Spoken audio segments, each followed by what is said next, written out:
Hello friends, आइए जानते हैं संपदा माता कौन है और इनकी कहानी। होली के दूसरे दिन से ही डोरा लेने के बाद बैसाख महीने तक फिर 7 या 16 रविवार तक की क्यों सुनी जाती है। संपदा माता की कहानी विवाहित महिलाएं घर में सुख शांति के लिए डोरा लेने के बाद सुनती हैं, जिसमें राजा नल और उनकी रानी दमयंती का वर्णन होता है। इस कहानी को सुनने की शुरुआत होती है दुल्हन से अगले दिन डोरा लेने के बाद। डोरा यानी कि कच्चे सूत का 16 तार वाला धागा। यह डोरा लेने के बाद जो है कथा की शुरुआत की जाती है और इस कहानी का यह नियम होता है कि इसका व्रत और कहानी लगातार 7 रविवार तक किए जाते हैं। जो लोग सिर्फ कहानी सुनने का नियम लेते हैं उन्हें भी लगातार 7 रविवार तक की कहानी सुननी चाहिए।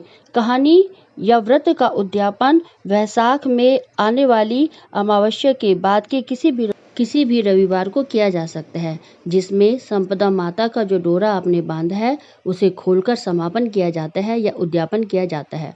इस व्रत में जितने भी दिन आपको व्रत रखना होता है उस दिन केवल मीठा भोजन ही आपको करना होता है। इस व्रत में नमक नहीं खाया जाता है और एक ही प्रकार का जो अनाज होता है वह हमें हर व्रत में खाना होता है।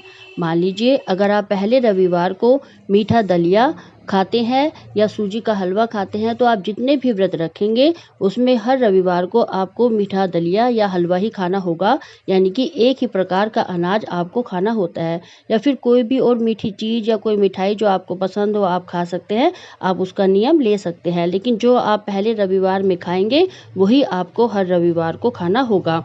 संपदा माता का डोरा महिलाएं अपने गले में बांधती हैं। धार्मिक मान्यता के अनुसार घर में धन वैभव की प्राप्ति के लिए, धन में वृद्धि के लिए महिलाएं संपदा माता का डोरा अपने गले में धारण करती हैं। इस बार यानी कि साल 2026 में 4 मार्च दिन बुधवार को दुल्हनी मनाई जाएगी और इसीलिए 5 मार्च दिन गुरुवार से ही संपदा माता के व्रत और कहानी की शुरुआत होगी। संपदा माता के व्रत और संपदा माता के डोरे को दशा माता का व्रत और दशा माता का डोरा के नाम से भी जाना जाता है। इन दिनों में दशा माता की कथाएं सुनी जाती है। हमारे देश के कुछ हिस्सों में दुल्हनी के अगले दिन से ही जो है यानी कि चैत्र मास के कृष्ण पक्ष की द्वितीय तिथि से संपदा माता के व्रत और कथा की शुरुआत होती है, लेकिन हमारे देश के कुछ हिस्सों में चैत्र मास के कृष्ण पक्ष की 10वीं तिथि से दशा माता के व्रत की शुरुआत होती है। जो लोग 10वीं तिथि से दशा माता के व्रत का आरंभ करते हैं उन्हें 13 मार्च दिन शुक्रवार के दिन से ही दशा माता का व्रत करना होगा। दशा माता का डोरा बनाने के लिए कच्चे सूत के 16 तारों को मिलाकर यानी कि धागों को मिलाकर डोरा बनाएं और होलिका दहन के दर्शन कराकर इसे अपने पास रख लें। कच्चे सूत के 16 तारों के धागों में थोड़ी थोड़ी दूर पर 16 गांठें लगाएं। उसे हल्दी से रंग लें। कलश पर स्वास्तिक बनाएं और उसमें जल भरकर उसे रखें।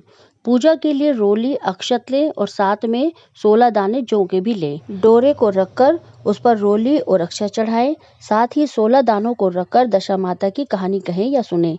कहानी सुनने के बाद डोरे को गले में धारण कर लें और डोरे को धारण करने के बाद जौ के दानों को संभाल कर रख लें। जब दशा माता का डोरा खोला जाएगा तब इन दानों का उपयोग किया जाता है। दशा माता का डोरा वैशाख माह में खोला जाता है।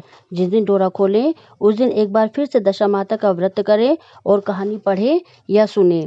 डोरे को हाथ में लेकर और उन 16 दानों को जो आपने संभाल कर रखे थे उन्हें भी साथ में ही हाथ में लेना है और सूर्य भगवान को जल देना है और संपदा माता के डोरे को किसी खाली गमले में विसर्जित कर देना है। सूर्य देव को जल देने के बाद सात्विक भोजन करें। इस तरह से आपका जो संपदा माता के लिए रखा हुआ व्रत है वह संपूर्ण हो जाता है।